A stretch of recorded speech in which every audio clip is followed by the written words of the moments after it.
எல்லா மீன் நானே வெட்ட முடியாது. அது லேபர் இருக்கார்ல, அவர் போஸ்ட் பண்ணி தான் பாதி மீன் வரும். ஒரு டைமில் நான் மீன் கொஞ்சம் பிஸியாக இருந்தேன்னா அவையை வெட்ட சொல்லிடுவேன். இதுக்காக நான் வேற மீன்லாம் விட்டுற மாட்டேன்.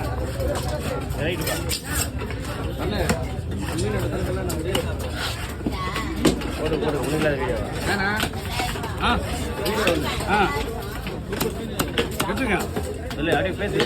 மீனா பேசுனது ஓட முடியாது, விதமான பீஸு மதமான பீஸு கறி மட்டும் தான் வரும்.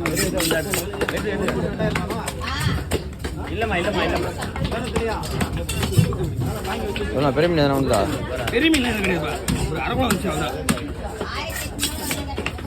அதான் எடுத்தானுங்க. அடுத்தது இப்போ நீங்கள் எடுக்கிறீங்க. நீங்கள் யாரையும் காணும்? ஆனால் இதில் ஏதாவது பீஸ் மேடம்? ஆமாம் கூட ஏதாவது போட கூட இருக்கு. ஓகே கலெக்ஷன் பண்ணி ஹோல்சேல் தான் இருக்குது.